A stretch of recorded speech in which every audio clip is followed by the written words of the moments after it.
The morning sun beat down on Westfield as Michael Thompson walked toward the corner store. At 32 years old, Michael had learned to navigate the world despite the challenges life had given him. Born deaf and living with cerebral palsy, he moved with a distinctive gait, his body sometimes working against his wishes. But he had his routines, and Tuesday mornings always meant picking up groceries and his weekly magazine. The bell above the door didn't make a sound to Michael's ears as he entered Wilson's Convenience. The cool air was a welcome relief from the summer heat. Old Mr. Wilson looked up from behind the counter and waved. After 5 years of Michael's weekly visits, the store owner had learned a few basic signs. He clumsily formed his hands to sign, "Good morning," and Michael's face lit up with a smile.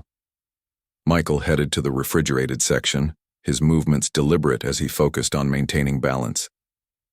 His right arm tensed involuntarily as he reached for a carton of milk, knocking over a nearby stack of canned soup. The crash didn't register to Michael's ears, but he felt the vibration through the floor and immediately bent to clean up the mess, his movements slow but determined.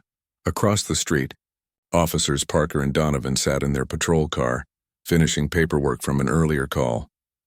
Parker, a veteran of 15 years on the force, had developed strong opinions about the changing neighborhood. Donovan was newer, just 3 years in and still eager to prove himself to the older officers. Their radio crackled with a call about a disturbance at Wilson's Convenience. "Probably those kids again," Parker muttered, starting the engine. "Third time this month." They pulled up to the curb and Officer Parker adjusted his belt as he stepped out of the car. Through the store window, he could see someone moving erratically near the back of the store. The officers entered, hands resting near their weapons. "What's going on here?" Parker called out, his voice sharp and authoritative. Mr. Wilson looked up, surprised. "Officers?" "I didn't call anyone." But Parker's attention had already fixed on Michael, who was still picking up cans. Unaware of the new presence in the store, Michael's body jerked slightly as he worked, a natural symptom of his condition. "Sir, I need you to stand up slowly and face me," Parker commanded. Michael continued his task, not hearing the order. "Sir, please stand up now." Parker's voice rose, his hand moving to his holster. Mr. Wilson stepped forward quickly. "Wait, officers!" "He can't hear you." "He's deaf and has cerebral palsy. He's a regular customer." Donovan hesitated, but Parker had already moved forward, interpreting the continued movement as defiance. "Sir, I won't ask again." Michael finally noticed the shadow falling over him and looked up. The sudden appearance of uniformed officers startled him, causing a reflexive spasm through his body. His arm jerked, sending a can rolling across the floor toward the officers. "He's reaching," Parker shouted, drawing his weapon. A woman shopping in the next aisle gasped. "No, he's not. He has a disability." Michael's eyes widened in fear. He raised his hands in what he hoped was a calming gesture, but his right arm trembled visibly from the stress, making the movement seem unpredictable. Donovan looked uncertain. "Parker, I think we should—" But Parker had already holstered his weapon and was moving to restrain Michael, grabbing his arm roughly. Michael, not understanding what was happening, tried to pull away and make the sign for wait with his free hand. Parker interpreted this as resistance. "Stop fighting," he barked, forcing Michael to the ground with a knee in his back.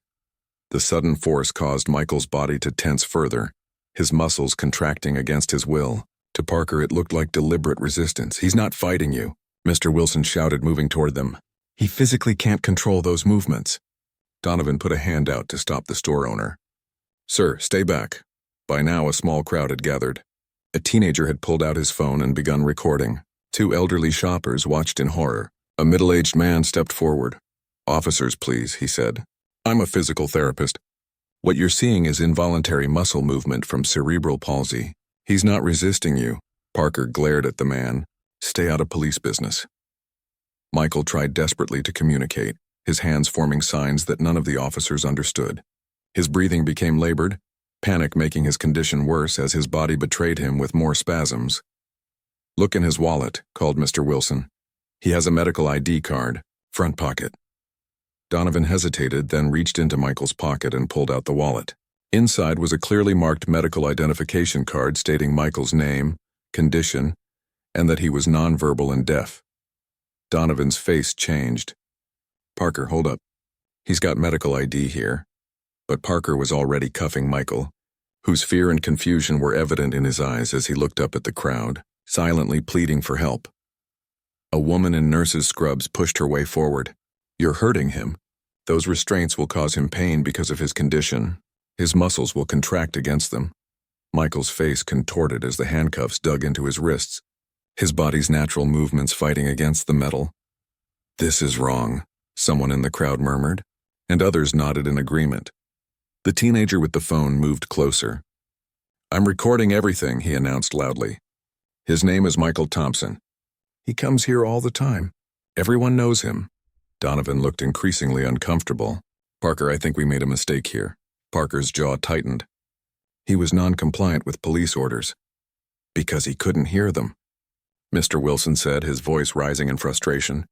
"I tried to tell you that from the beginning."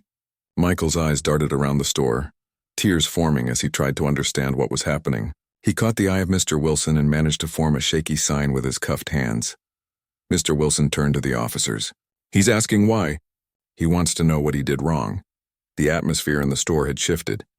What had begun as a routine call was now being witnessed by half a dozen citizens, all clearly disturbed by what they were seeing. Donovan knelt beside Michael, speaking slowly and clearly in case he could read lips. "Sir, there's been a misunderstanding. We responded to a call about a disturbance."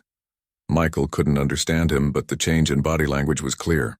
He stopped struggling and tried to steady his breathing, though his muscles continued their involuntary movements.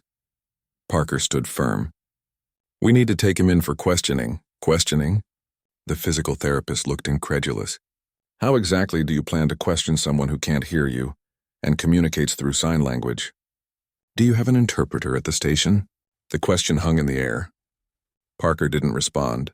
The teenager's phone continued recording as he spoke. "This is going online as soon as I leave here. People need to see this." A new voice cut through the tension. "What's happening here?" Everyone turned to see a woman in a business suit standing in the doorway, her face a mixture of shock and anger.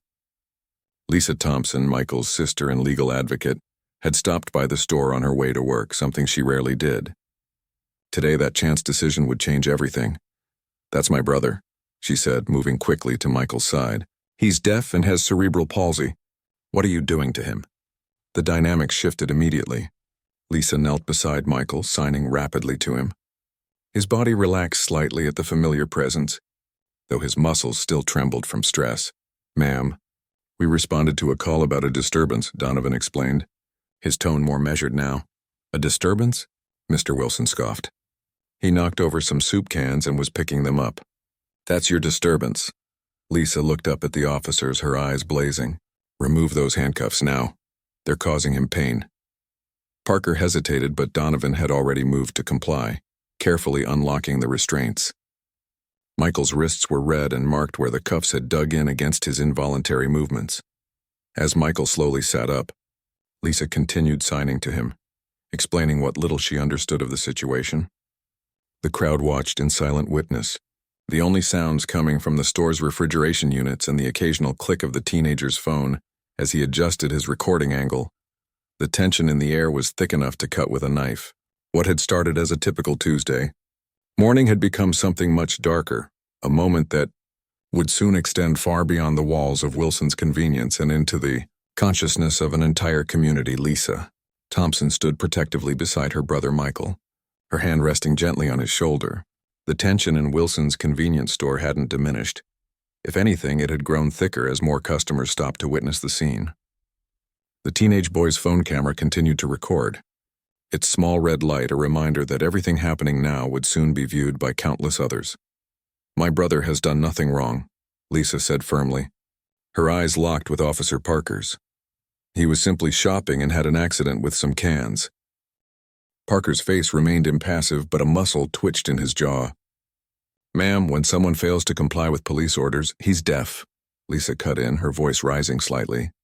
"He literally cannot hear your orders. That's what everyone here has been trying to tell you." Michael looked between his sister and the officers, his eyes wide with confusion and lingering fear. His right hand trembled slightly, not from fear, but from the constant subtle movements his cerebral palsy caused. He signed something to Lisa, his movements quick and worried.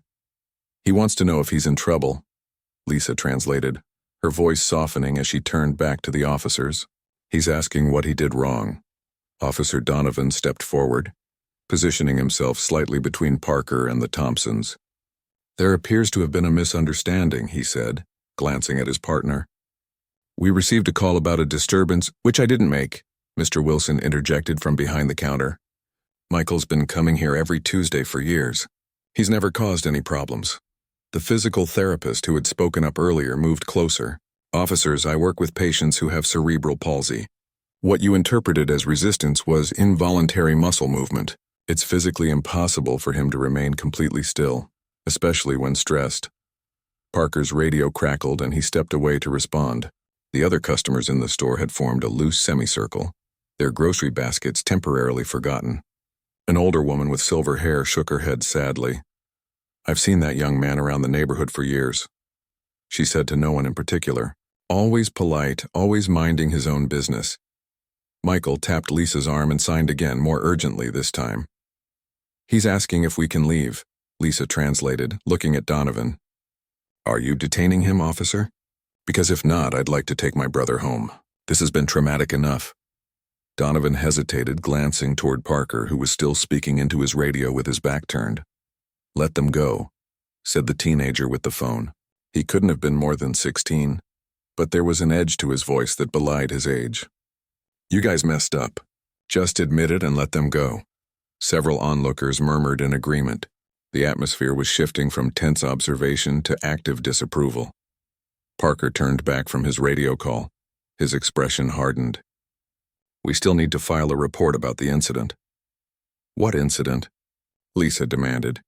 The incident where 2 police officers harassed and manhandled a deaf man with cerebral palsy for the crime of knocking over soup cans. Mr. Wilson moved from behind his counter, standing beside the Thompsons. Officers, I'm not pressing any charges. Nothing was damaged. There was no crime committed in my store today, at least not by Michael. The implication hung in the air. Parker's face flushed slightly. We're just doing our job, sir, he said, his tone clipped. No, said the physical therapist. You're not. Your job includes recognizing disabilities and responding appropriately. There are protocols for interacting with deaf individuals and people with movement disorders. Michael signed something else to Lisa, his movements becoming more agitated as his anxiety increased. The spasms in his right arm worsened visibly. He needs his medication, Lisa explained. This stress is making his symptoms worse, Donovan nodded. You should take him home then, Parker stepped forward. We're not finished here. Yes, we are, Donovan said firmly, surprising everyone, including his partner. These people have done nothing wrong. We made a mistake. The look Parker gave Donovan could have frozen water. We need to discuss this outside, he said through clenched teeth. As the officers moved toward the door, Michael suddenly signed something urgent to Lisa. She nodded and called after them. Officer Parker, she said, my brother wants to know your badge number. Parker stopped, turned slowly. Excuse me? Your badge number? Lisa repeated. He has the right to ask for it. The teenage boy adjusted his phone, making sure he captured this exchange. Other customers watched intently, the store unnaturally quiet except for the humming of refrigerators. Parker's hand moved to his badge. 7493, he said, his voice flat. Michael nodded slightly, his fingers spelling out the numbers to himself, committing them to memory. He then looked at Donovan questioningly. Donovan didn't wait to be asked. 8217, he said, his tone much gentler than his partner's. Parker pushed the door open harder than necessary, stepping into the sunlight. Donovan lingered for a moment. I apologize for the misunderstanding, he said, not quite meeting Lisa's eyes. Have a good day. As the door swung shut behind him, the collective tension in the store broke. Several customers approached the Thompsons, offering support or simply touching Michael's shoulder gently as they passed. The teenager with the phone finally lowered it but didn't stop recording. I got it all, he told Lisa, every second. My name's Tyler. If you need this video, just let me know. Lisa thanked him, then turned to help Michael to his feet. His body was still tense, movements less coordinated than usual because of the stress. Mr. Wilson hurried over with a chair. Sit, he insisted. Take your time. There's no rush. Through the front windows, they could see the officers in what appeared to be a heated discussion beside their patrol car. Parker gestured emphatically. Pointing back at the store several times, Donovan stood with his arms crossed, shaking his head. "This isn't over," the physical therapist said quietly, watching the officers. "You should file a complaint." Lisa nodded as she helped Michael take his medication. "Oh, we will. This isn't the first time Michael has been mistreated because of his disability, but I'm going to make damn sure it's the last." Michael signed something, and Lisa's expression softened. "He says thank you to everyone who spoke up for him today." Mr. Wilson patted Michael's shoulder. "That's what community is for, son." Outside, the officers' discussion had escalated. Parker suddenly threw his hands up in frustration and stalked to the driver's side of the patrol car. Donovan remained where he was for a moment, then slowly walked to the passenger side. As they drove away, Tyler held up his phone. "Already uploading," he said. "Tagged with both their badge numbers and the precinct." Within an hour, the video was online. By that evening, it had been viewed thousands of times.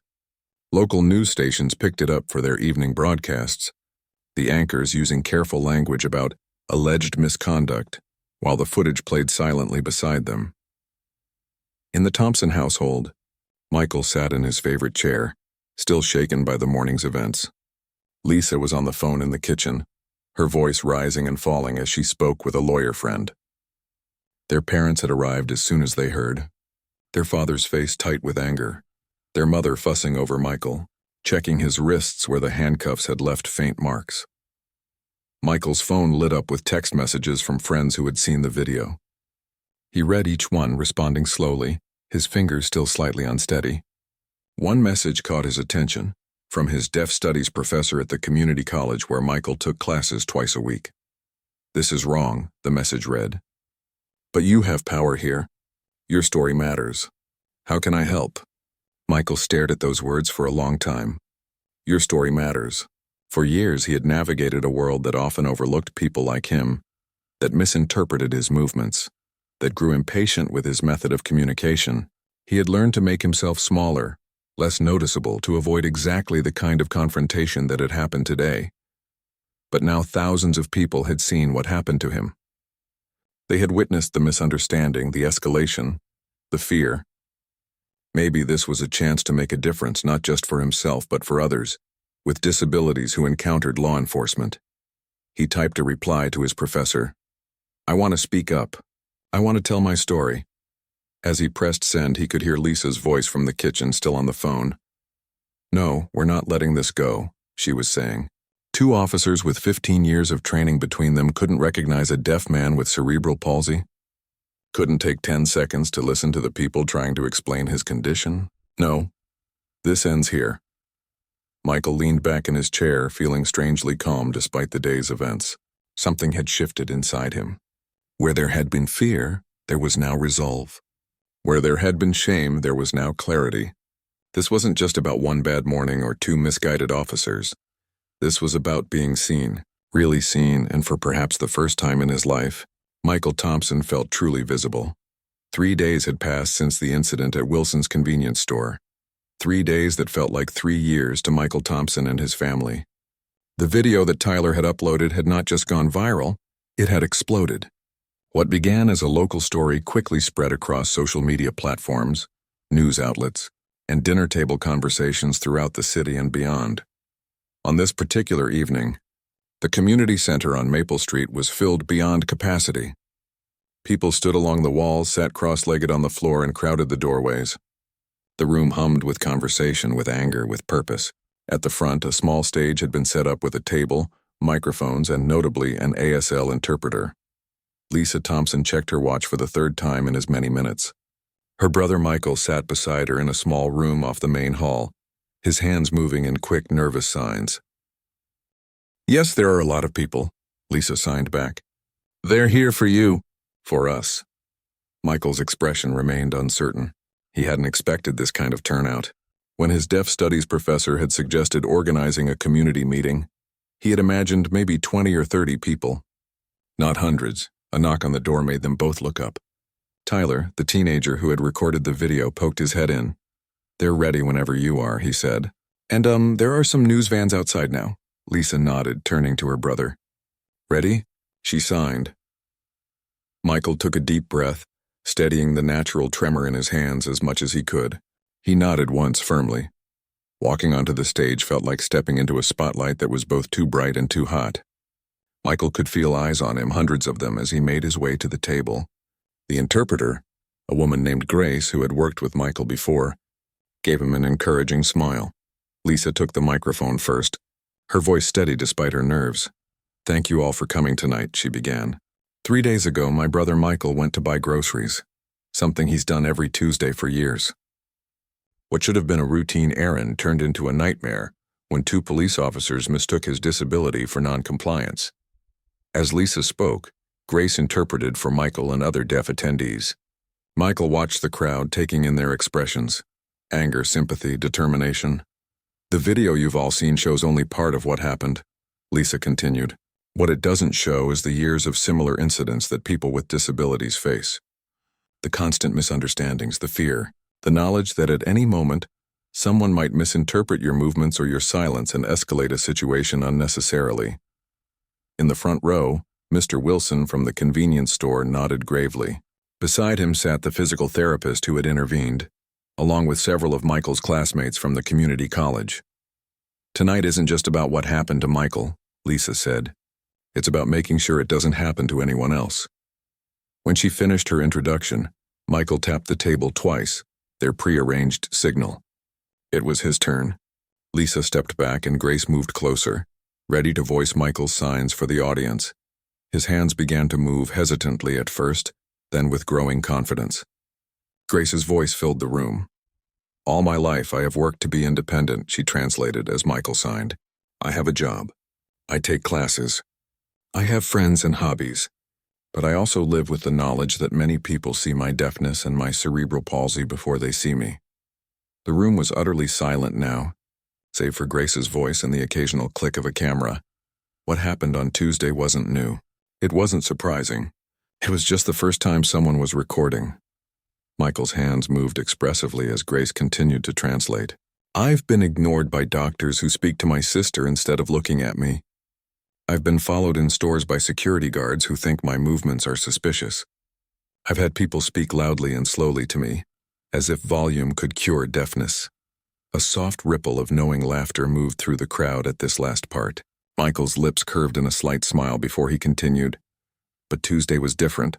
Tuesday was the first time I felt afraid for my life." The weight of those words settled over the room like a heavy blanket. In the back, someone sniffled. I couldn't hear the officer's commands. I couldn't understand why they were angry. I couldn't control how my body responded to stress. Everything I did made the situation worse in their eyes. Michael paused, looking directly at the audience now. "I am not angry at these officers because they didn't understand my disability. I am angry because they didn't try to understand. They didn't listen to the people telling them I was deaf. They didn't pause to consider why I might not be responding. They saw difference and they assumed danger." Near the middle of the room, a man in a police uniform shifted uncomfortably. He wasn't from the same precinct as Parker and Donovan, but he felt the weight of Michael's words nonetheless. "I don't want apologies," Michael continued, his signs becoming more emphatic. "I want change. I want training. I want accountability."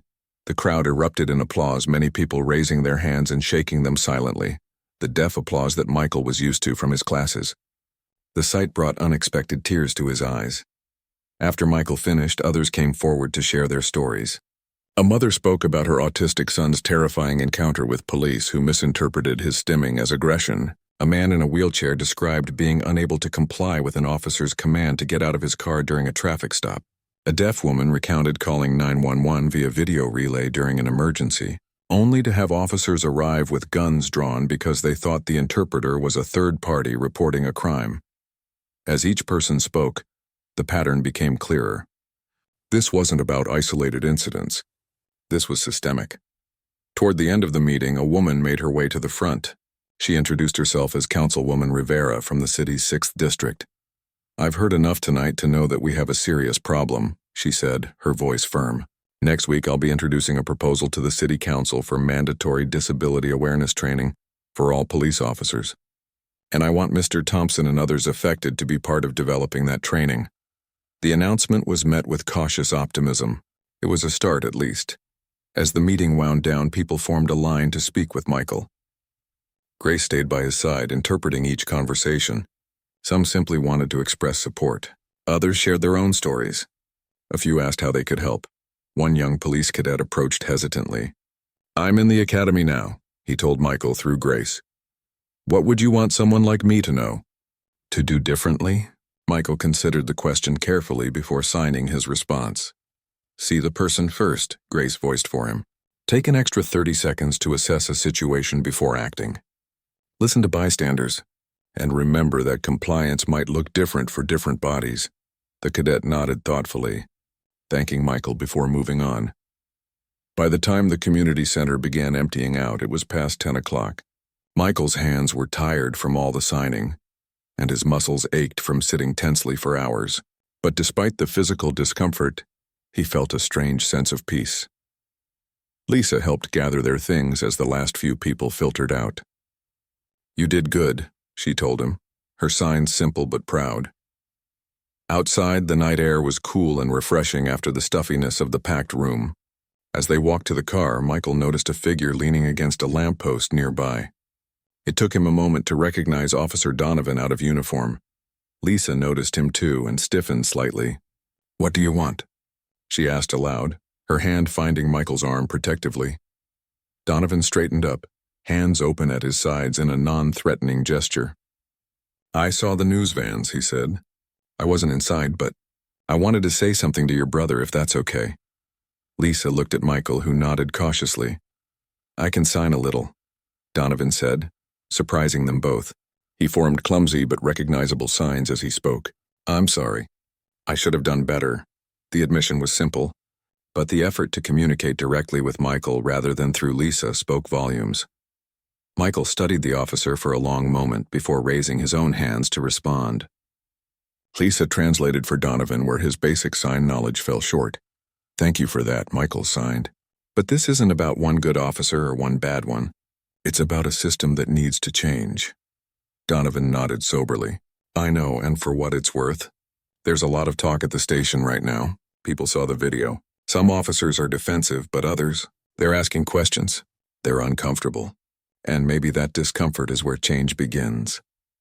As they drove home later, Michael stared out the window at the passing streetlights. The day had been exhausting, emotionally and physically. But for the first time since the incident, he felt something like hope stirring. His phone buzzed with a text from his professor. "You started something important today." Michael looked at the message for a long moment before typing his reply. "No, we did." The police station buzzed with unusual tension. 2 weeks had passed since the incident at Wilson's convenience store, and what had started as a local controversy had evolved into a full-blown internal investigation. Captain Rivera, no relation to the councilwoman, though he'd clarified this multiple times to the press, sat at his desk, staring at the stack of files before him. The largest file belonged to Officer Parker. 15 years on the force, generally good performance reviews, a few complaints that had been dismissed over the years. Nothing that had raised serious red flags, until now. A knock at the door interrupted his thoughts. Lieutenant Washington entered without waiting for a response, a tablet in her hand. "The body camera footage is ready," she said, her expression giving nothing away. Captain Rivera nodded. "Let's see it." The footage from Parker's camera began with the officers pulling up to Wilson's convenience store. The angle showed the sidewalk, then the store's interior as they entered. Parker's voice came through clearly as he called out to Michael Thompson, who was still picking up cans, unaware of their presence. "Sir, I need you to stand up slowly and face me. No response, sir." "Police, stand up now." The captain watched as the situation unfolded exactly as the viral video had shown, but now with the added perspective of hearing everything the officers said. He winced as Parker's voice grew increasingly hostile despite multiple bystanders trying to explain Michael's condition. "He's not complying," Parker muttered at one point, low enough that the civilians probably couldn't hear, but the camera picked it up. "These people always think they're above the law." The captain paused the video. "These people?" Did he specify who he meant by that? Lieutenant Washington's expression tightened slightly. "Keep watching," the video continued.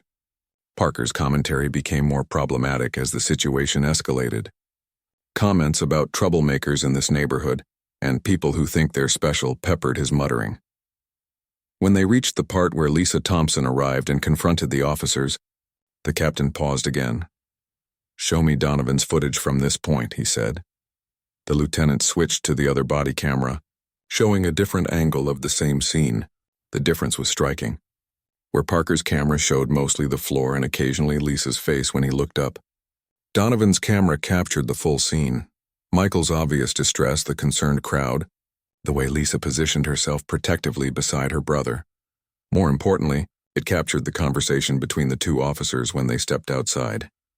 "You know we messed up in there," Donovan said, keeping his voice low. "We did our job," Parker insisted. "If these people would just comply with simple commands." "He's deaf, Parker, deaf. He couldn't hear your commands." "So he says." "So everyone in the store said." "Did you even look at his medical ID?" The argument continued, growing more heated. Parker's comments became increasingly problematic, with clear implications about his views on people with disabilities and racial minorities. The captain's face darkened as he listened. When the footage ended, the room fell silent.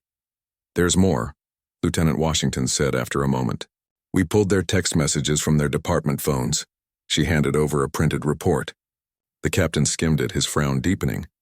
The messages between Parker and another officer from a different precinct contained explicitly racist language and derogatory terms for people with disabilities. One message, sent just after the incident, read, "Had to deal with some deaf guy causing trouble. Like being deaf makes you special. Should have seen his sister, typical attitude. Acting like we're the bad guys for doing our job." The captain placed the report on his desk, removed his glasses, and rubbed his eyes. "The Internal Affairs interview is scheduled for tomorrow morning," Lieutenant Washington said. "Both officers." The captain nodded. "Make sure Thompson's lawyer is notified. They have a right to know where we are in the process." Lisa Thompson sat across from her brother at their parents' dining table. Their mother had made Michael's favorite lasagna, but he'd barely touched it. He kept checking his phone, waiting for news. "The lawyer said these investigations take time." Lisa signed to him. "We might not hear anything today." Michael sighed, setting his phone down. "It's been 2 weeks," he signed back. "How much more time do they need?" "The video shows everything." Their father, watching the exchange, put down his fork.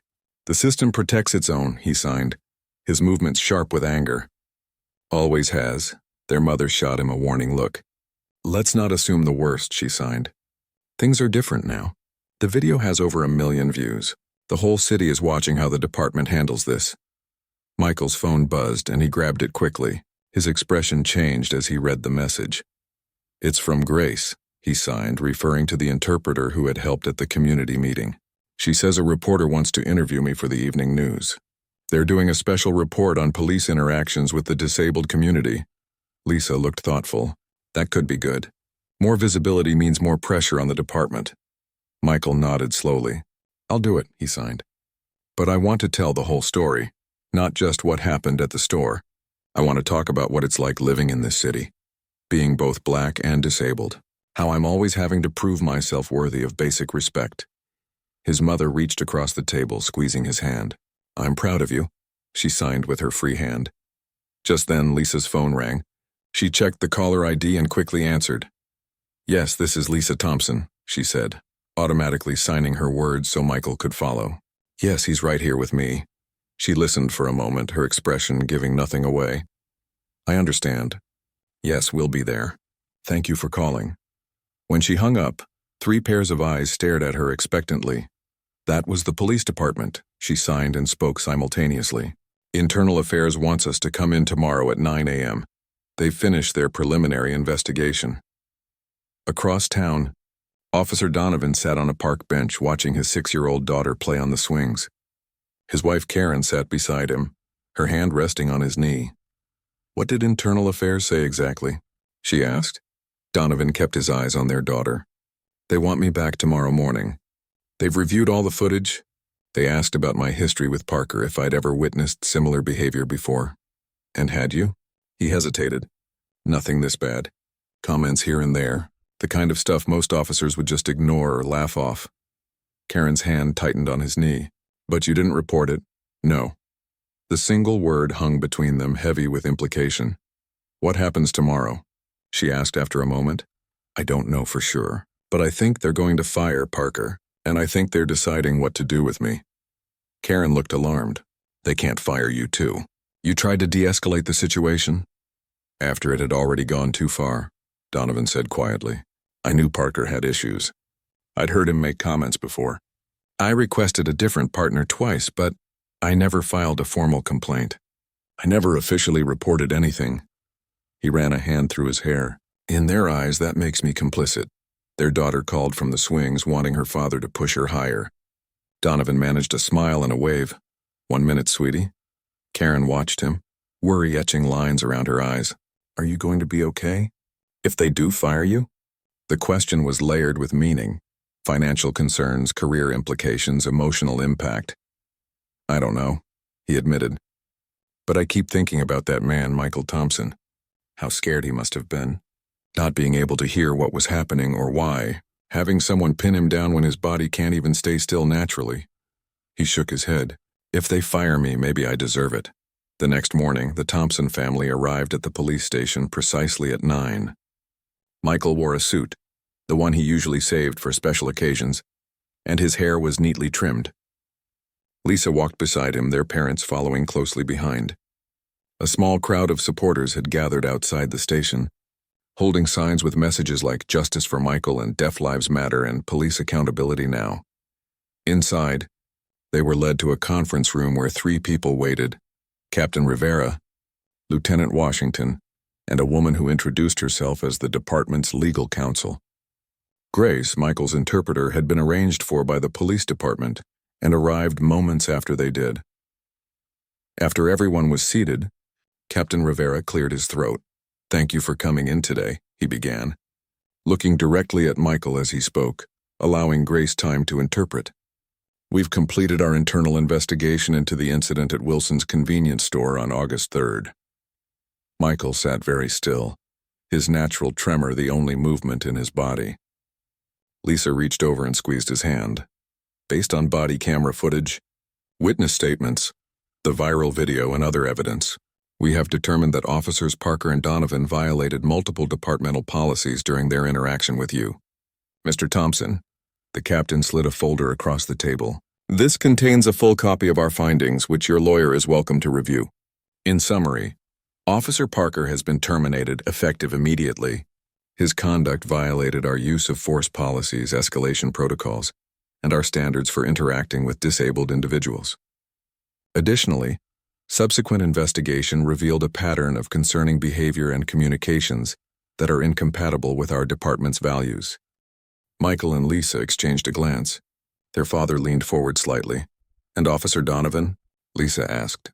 The captain's expression was carefully neutral. Officer Donovan has been suspended for 30 days without pay.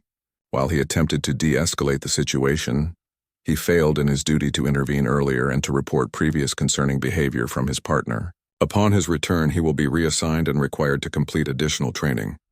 Is that all? Lisa couldn't keep the edge from her voice. A month's suspension? Lieutenant Washington spoke up. Officer Donovan has also volunteered to work with our new disability response training program, sharing his perspective on what went wrong that day and how officers can do better. He's been very cooperative with our investigation and provided key evidence regarding Officer Parker's pattern of behavior. Michael tapped the table to get everyone's attention, then began to sign. Grace voiced his words. I understand the desire to protect your officers, she translated. But this isn't just about punishment. It's about making sure this doesn't happen again to anyone. What systemic changes are you making? The captain nodded, seeming to appreciate the question. Councilwoman Rivera's proposal for mandatory disability awareness training has been approved. All officers will complete this training within the next 6 months with annual refreshers. We're also implementing new protocols for responding to situations involving deaf individuals or people with other disabilities. He hesitated, then added, and we'd like your help, Mr. Thompson. Your perspective would be invaluable in developing these trainings. Michael looked surprised. He hadn't expected to be invited to the table. After a moment, he nodded slowly. I'll think about it, he signed, Grace's voice carrying his words. But first, I want to see those new protocols. I want to know they have real teeth. The captain slid another document across the table. This is just a draft. We welcome your input. As the meeting continued, Michael realized this was both an ending and a beginning. Justice for what had happened to him was important, but the chance to prevent it from happening to others, that was something worth fighting for. 6 months had passed since that Tuesday morning at Wilson's convenience store. The leaves had changed, fallen, and given way to a light dusting of snow that crunched beneath Michael Thompson's shoes as he made his way up the steps of the police academy. He paused at the entrance, his breath forming small clouds in the December air. The tremor in his right hand was more pronounced today, partly from the cold, partly from nerves. This would be his 5th training session with new police cadets, but the butterflies in his stomach hadn't diminished. Lisa had offered to come with him, but he declined. This was something he needed to do on his own. Inside, the lobby was warm and busy. A desk sergeant looked up as Michael approached, recognition dawning on his face. Without Michael having to say anything, the sergeant picked up his phone and sent a quick text. 1 minute later, Officer Donovan appeared through a side door. "Good morning, Michael," he signed, his movements more fluid and confident than they had been months ago. He'd been taking ASL classes 3 nights a week since returning from his suspension. Michael nodded in greeting, signing back. "Ready for today?" "They're waiting for us," Donovan responded, leading the way down a corridor to a large classroom. 24 cadets sat in neat rows, their uniforms crisp, their expressions a mixture of curiosity and attentiveness. At the front of the room stood Captain Rivera and Lieutenant Washington, along with Grace, who would be interpreting. As Michael took his place at the front, he felt a familiar flutter of anxiety. Public speaking had never been his thing, even with an interpreter. But some things were more important than comfort. Captain Rivera introduced him, explaining to the cadets that today's session was part of their new mandatory training on interactions with disabled civilians. When he finished, Michael stepped forward and began to sign. Grace's voice filled the room as she interpreted. 6 months ago, I went to buy milk and ended up handcuffed on a convenience store floor, he began, not bothering with pleasantries. I couldn't hear the commands being shouted at me. I couldn't keep my body perfectly still because of my cerebral palsy. And because of those things I cannot change about myself, I was treated as a threat. The cadets watched intently. Some took notes. A few shifted uncomfortably in their seats. "I'm not here to make you feel guilty," Michael continued. "I'm here because what happened to me happens to disabled people across this country every day. And unlike many of them, I got something resembling justice. The officer who used excessive force was fired. New training programs like this one were implemented. Changes were made." Michael paused, making eye contact with several of the cadets before continuing. "But justice isn't just about punishment after something goes wrong. True justice would mean these incidents never happen in the first place." For the next hour, Michael shared his experience in detail, then opened the floor for questions. The cadets were hesitant at first, but slowly hands began to rise. "How should we approach someone who might be deaf?" asked one young woman in the front row. "Get in their line of sight," Michael signed as Grace voiced his response. "Use visual cues. If possible, find an interpreter or write things down. Most importantly, don't assume non-compliance means disrespect or threat." Another cadet raised his hand. "What about in emergency situations when there isn't time for all that?" Michael nodded, acknowledging the valid concern. "That's why deaf people and people with other disabilities need to be part of your training before emergencies happen. You need to have tools and protocols already in place, not trying to figure it out in the moment." By the end of the session, the initial awkwardness had given way to engaged discussion. As the cadets filed out, several approached Michael directly, attempting basic signs they'd learned or simply offering a respectful handshake. When the room had emptied, Donovan approached.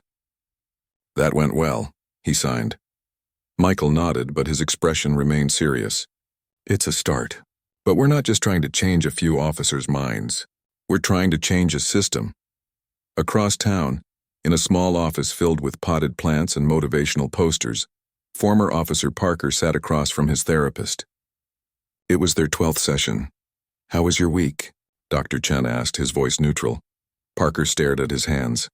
"I had the interview at the security company. I think it went okay. They know about everything, the firing, the video.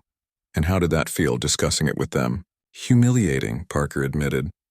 But necessary, I guess. Part of the accountability process you keep talking about. Dr. Chen nodded. And the anger management classes? Still going. Still hate them. Parker attempted a smile that didn't quite reach his eyes. But I haven't punched any walls this month, so maybe they're working. The therapist made a note. Last week we talked about the resentment you still feel toward the department. Has that changed at all? Parker sighed heavily. Some days are better than others. I still think 15 years of service should have counted for something. One bad call and suddenly I'm the villain in everyone's story. Was it just one bad call, though? Dr. Chen asked quietly. Or was it a pattern of behavior that finally became visible? Parker didn't answer immediately. The question hung in the air between them. My daughter asked me last night why I don't wear my uniform anymore. He finally said, his voice barely above a whisper. She's 7. How do I explain to her that Daddy lost his job because he hurt someone who didn't deserve it? How do I tell her that I said things, texted things that I wouldn't want her to ever hear? Perhaps, Dr. Chen suggested, you start by telling her the same thing you're learning here, that everyone makes mistakes, that the important thing is to acknowledge them, learn from them, and do better. Parker nodded slowly. I'm trying. Some days it's harder than others. The Thompson family living room was crowded with people, the air filled with the sense of holiday cooking and the visual noise of animated conversation, both spoken and signed. It was their annual holiday gathering, but this year felt different. There were new faces among the familiar ones. Tyler, the teenager who had recorded the viral video, sat on the couch chatting with Michael's cousin. He'd become something of an honorary family member in the past months. Grace, the interpreter, was there too, though technically off duty, laughing at something Michael's father had signed. And somewhat surprisingly, Donovan and his wife and daughter had accepted the invitation to stop by, though they had politely declined staying for dinner. Lisa watched her brother from across the room. He was engaged in an animated conversation with Councilwoman Rivera, who had become a strong ally in their advocacy work. The changes in Michael over the past 6 months were subtle, but profound. He stood straighter. He signed with more confidence. He no longer tried to minimize his tremor or make himself less noticeable in public spaces. Her phone buzzed with a text from their lawyer. Settlement approved by City Council. We'll call with details tomorrow. Lisa smiled, slipping the phone back into her pocket without showing Michael. That news could wait until after the holidays. Tonight was for celebration, not business. Their mother appeared at her side, handing her a mug of hot chocolate. He's doing well, isn't he? She said, following Lisa's gaze to Michael. Better than well, Lisa replied. He's thriving, and it was true. What had begun as a traumatic incident had evolved into something transformative. Michael had discovered a voice he didn't know he possessed and a strength he'd always had but rarely needed to use. The past 6 months had seen him speak at community meetings, consult on police training protocols, and even testify before the state legislature about a bill to fund disability awareness programs for law enforcement. The doorbell rang, and Lisa went to answer it. A delivery person stood on the porch with a large envelope. Delivery for Michael Thompson, they said, handing over a package that required a signature. Back inside, Lisa found her brother and handed him the envelope. For you, Michael opened it curiously, pulling out an official-looking certificate. His eyes widened as he read. Then he quickly signed to Grace, who had come over to see what was happening. It's from the mayor's office, Grace interpreted for the benefit of those who didn't sign. They're honoring Michael with the Citizen Advocacy Award at next month's ceremony. A cheer went up around the room. Michael blushed, unused to being the center of such attention. When the excitement died down, he signed something directly to Lisa. What did he say? Their mother asked, not catching all the signs. Lisa smiled. He said, not bad for a Tuesday milk run. Later, as guests began to leave, Donovan approached Michael one last time. I wanted you to know, he signed, his movement still sometimes hesitant but clear enough. The new training program is being adopted by 3 other precincts in neighboring counties. Your story is changing things beyond just our department. Michael nodded, taking this in. Good, he signed simply. That was always the goal. Not just justice for me, but safety for everyone like me. After all the guests had left and the house was quiet, Michael sat on the back porch despite the cold, looking up at the winter stars. 6 months ago, his world had been shaken. His sense of security shattered. The road since then hadn't been easy. There had been nightmares, anxiety attacks, days when he'd wanted to retreat from the advocacy work and just go back to his quiet life. But sitting there under the vast, silent sky, Michael felt a sense of peace that had been elusive for months. What had happened to him was wrong. It should never have happened. But the response from his community, from the department, from himself, had created ripples that were still spreading outward, touching lives he would never even know. His phone lit up with a text from one of the cadets he'd trained that morning. "Thank you for today. I'll remember your story every time I put on the uniform." Michael smiled slightly, typing his response, and that's all I can ask for. He stayed on the porch a while longer, watching his breath form clouds in the cold night air. The world wasn't fixed. There would be other incidents, other injustices.